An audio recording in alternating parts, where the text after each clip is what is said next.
what you want, babe. It didn't take that long to get this strong. Hey, hey. I'm gearing up for something big time. I'm ready, gotta make the headlines. Can't hold me back, I'm in my mind. I'm taking my pedal to the front line. I'm gearing up for something big time. I'm ready, gonna make the headlines. Can't hold me back, I'm in my mind. I'm taking my pedal to the front line. No, you can't stop me. Get out of my way, watch me, here I come, a gangway. I'm gearing up for something big time. I'm ready, gotta make the headlines. Can't hold me back, I'm in my mind. I'm taking my pedal to the front line.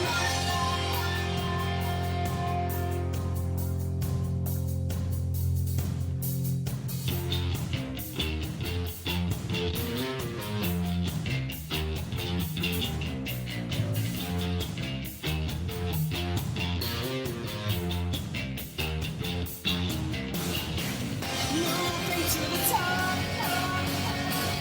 it's where I belong. You can't drag me down. I've waited too long. I'm gearing up for something big time. I'm ready, gotta make the headlines. Can't hold me back, I'm in my mind. I'm taking my pedal to the front line. I'm gearing up for something big time. I'm ready, gotta make the headlines. Can't hold me back, I'm in my mind.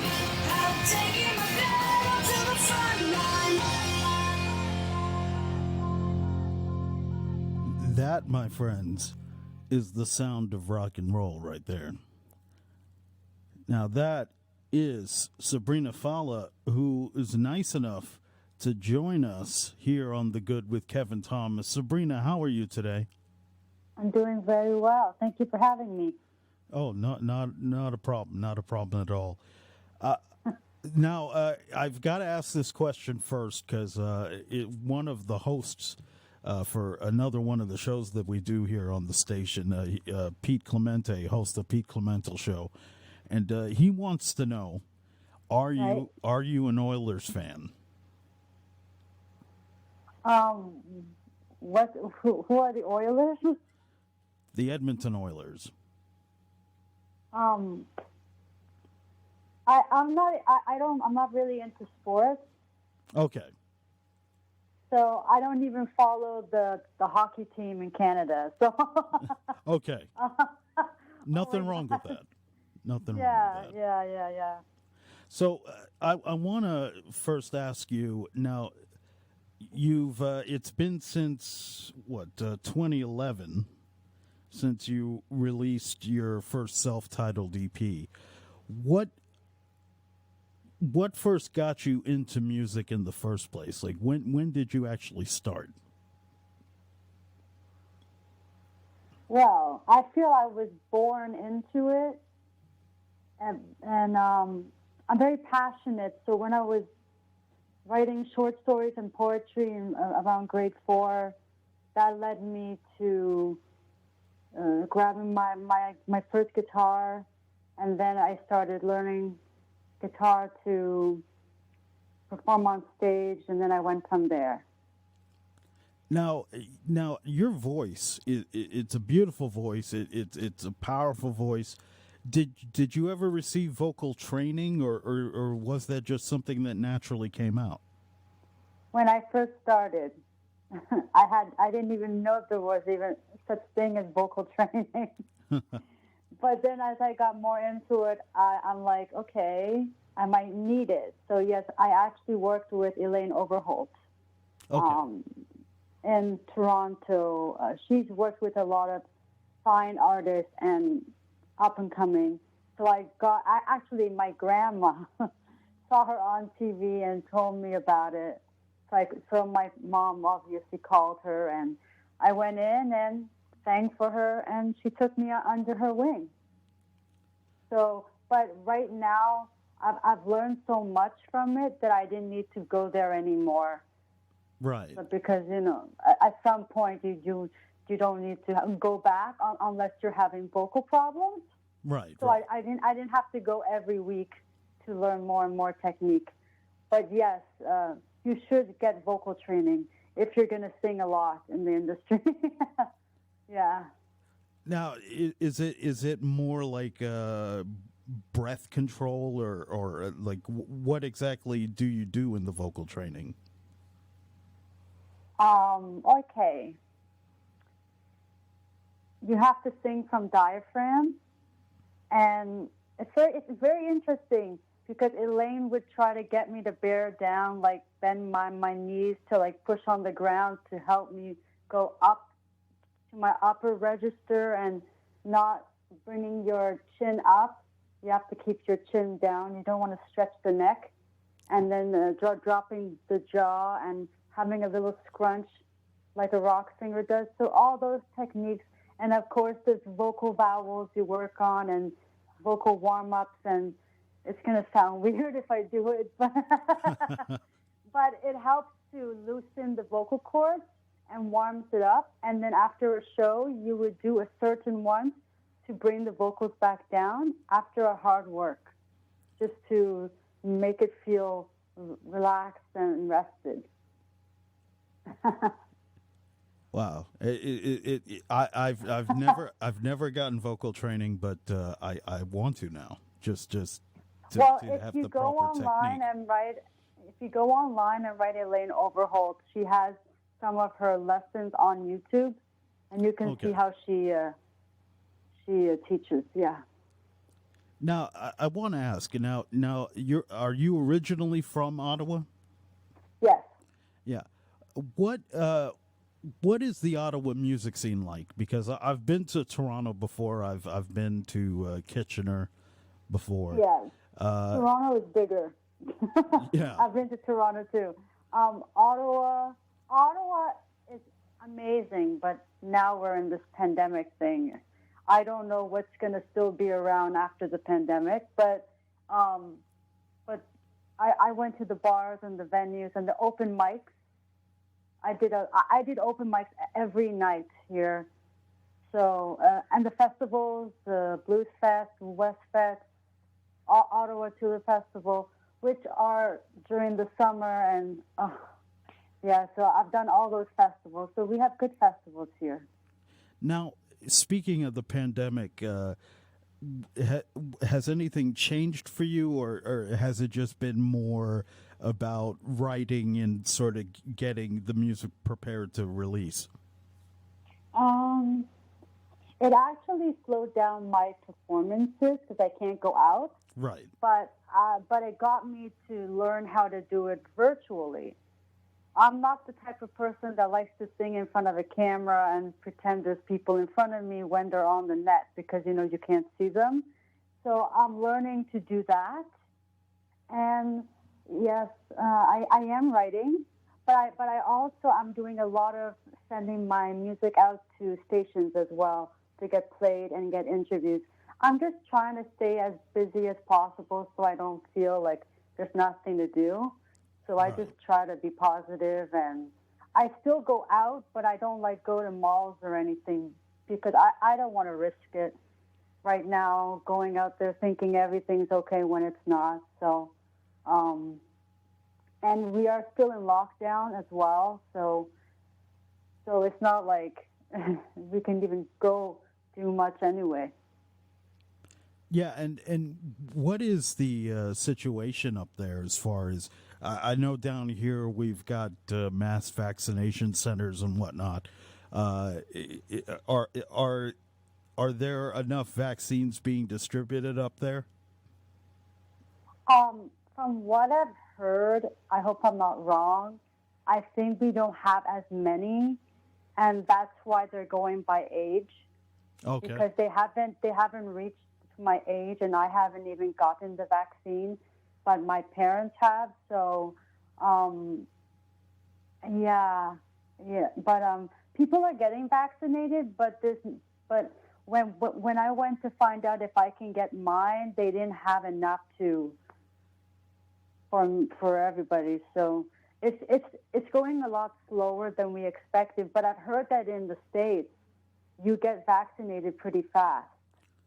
Yeah, it seems like it took a while to catch on, but it seems as if we're getting to the point where people are getting vaccinated. I guess the issue now Yeah. is some people are skipping their second dose and not doing it. That's not good because you need it. Yeah, for sure, for sure. And that's why there's two to be together. But For yeah. sure.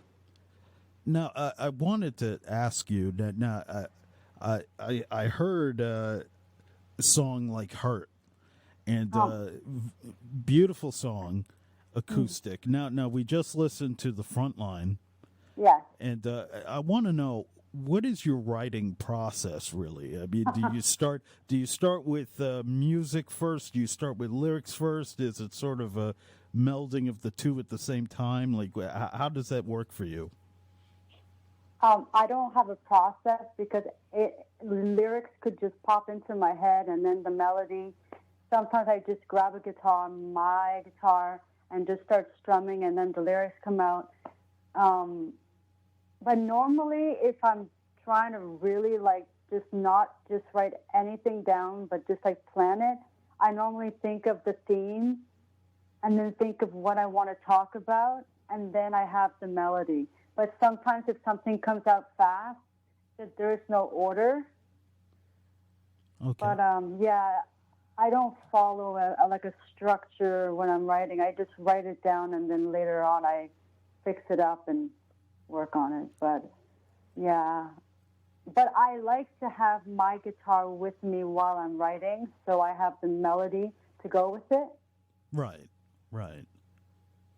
Now, I noticed when I was looking up information on you that one of your biggest influences is the band Green Day. Yes. And I've noticed in some interviews you had the poster up on your wall. Yeah. Oh, yeah. It's because when I do the video interviews, I'm right in front of the Green Day posters that fill up my entire bedroom. That's awesome. Yes. Yes. Now, American Idiot, I believe that was the first album that you really got to listen to. That got me. The first time I heard American Idiot, I'm like, that's the sound, that's the feel. I want to be a rock singer. I love it. Yeah, that's the album I always go back to remember, if I'm having a bad day or something, to remember what got me started, this album, because, you can have some down days.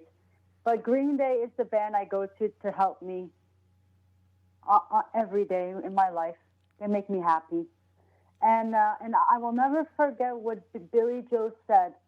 If you want to be where I am, all you have to do is work for it, and you can get there. You just have to believe. And I agree. It's a lot of work, but you just have to push. Yeah, that was one question I was going to ask you. Like, now you've been in the business for a while. You've worked with really awesome producers during your journey. What advice would you give to aspiring singers and songwriters and artists about the business? That's something that you've learned so far. Okay, that's a very good question. Don't let people change who you are. Yeah. I've had people in the industry try to change me into pop. And then I told them, yeah, because everybody's pop and it's easy. Well, the reason I didn't do it is because if I was singing pop, I wouldn't be enjoying it because it's not me. So I stayed who I am, and I'm here talking to you now. So exactly. Just don't you can take it from them, but don't think before you accept anything. because there's a reason why you started doing what you're doing.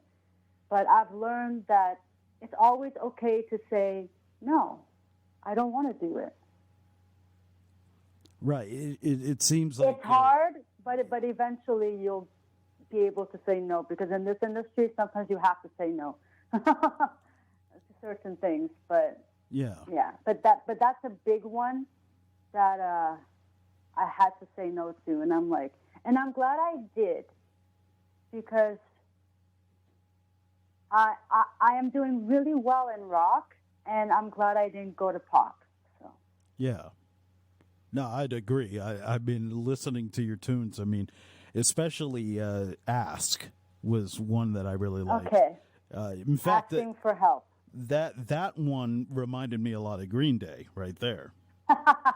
Because that is from my first EP, which I did with Stuart X, and the whole inspiration for that album was old school Green Day, like a Dookie sounding, like close to like a Dookie sound. Yeah. Yeah.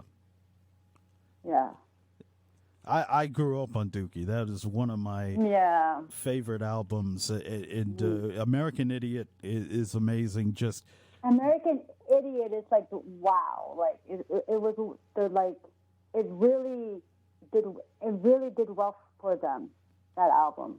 I mean, it's pretty much a whole story from start to finish. It's amazing. Actually, what they did. I got the booklet. Yeah. The booklet album, like an actual book. So as you read each page, it's like you're reading a story. It's amazing. Wow. Yeah, it's pretty much a book written as an album. Yeah, Billy wrote. He is so good at songwriting. I would love to write with him, because I just want to know where all these ideas are coming from. You know, like. I hope that happens, because I would love to hear you two on a song. That'd be great. Yeah, me too. Now I noticed, throughout the years we've had artists like Pat Benatar or Hart. And, I know Hart had a bit of a stint up in Vancouver in the beginning of their career as well. Joan Jett. Now, they, in the beginning of their careers, had to face a lot of misogyny and discrimination and whatnot. Right. Have you had to face any of that? Just being a female in rock music? That's another good question. Yeah, because for some reason, people like to tell women they can't sing rock. Which makes absolutely no sense whatsoever. And it's like, excuse me, are you trying to say that we can do what men can do? Exactly. A lot of women can do what men can do. Exactly. So, yes, and I heard that Joan and Pat went through that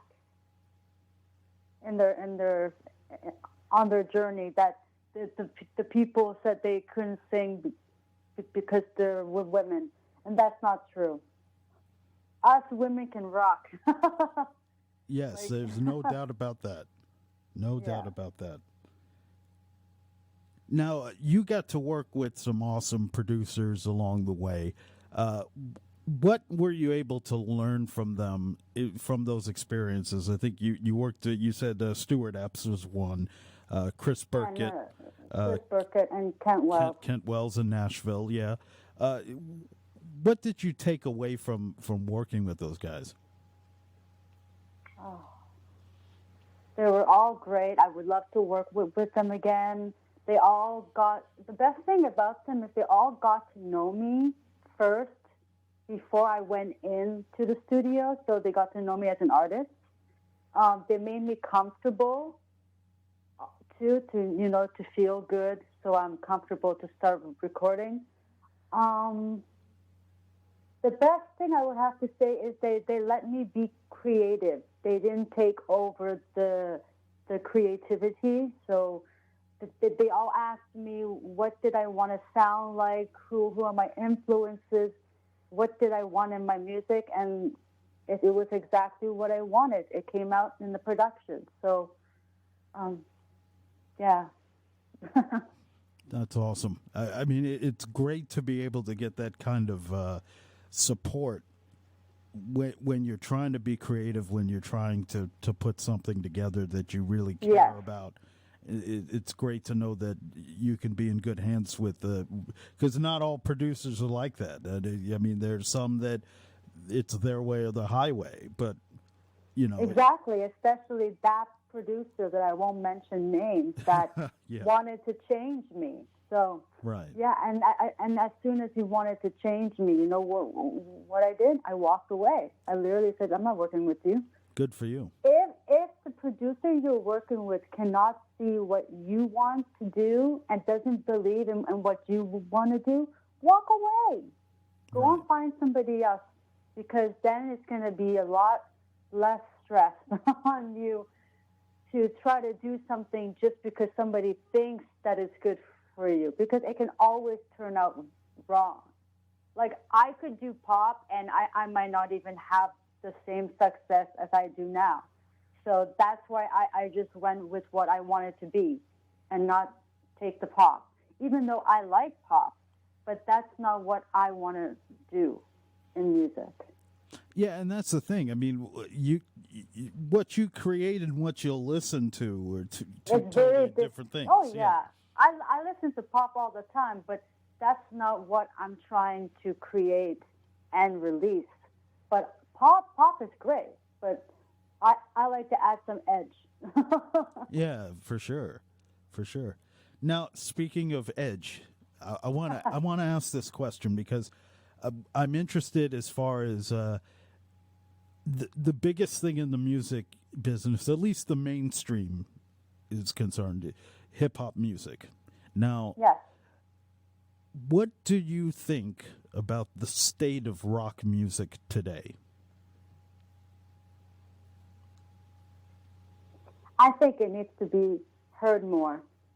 Yeah, The whole pop scene is coming top 40, that's fine. But if you want rock music, you have to look for it. It's still out there. I think Bon Jovi released a new album. Green Day just released their new single. It's still out there, but I think they're just quiet recording, and all of them are going to come out again because, you know, everybody is quiet right now. But I think rock and roll is still alive. You just have to find it. yeah, Yeah. yeah. I would agree with that for sure. Yeah. So before we wrap up today, is there anything else like now you said you're writing songs right now, like your website? Am I correct? It's SabrinaFallah.com. Yes. Yes. Okay, and as far as your virtual performances, will we be able to find that on your website, or is there another site that we go to? I post it everywhere. So all of my social media accounts, so Twitter, Instagram, and Facebook, it's all under Sabrina Fallah. And I'm always updating my pages every day. So I'm always active. And you can follow me. I'll follow you back. And yeah, we can chat and be friends. Awesome. But yeah, if I have any events coming up like that, I'll post it. But hopefully soon everything can open and I can go back outside and do the shows. But right now we have to be indoors. Yes, for sure, for sure. Safety first, you know. So, Sabrina, I want to thank you for joining me today here on The Good with Kevin Thomas, and I really do wish nothing but the best for you going forward. And Thank you. I mean, it's just people, you got to listen to this music. It's great music. And again, thank you very much, Sabrina, for being on with us today. Thank you for having me. No problem. Sabrina Fallah, ladies and gentlemen. We'll be back here on The Good with Kevin Thomas in just a moment.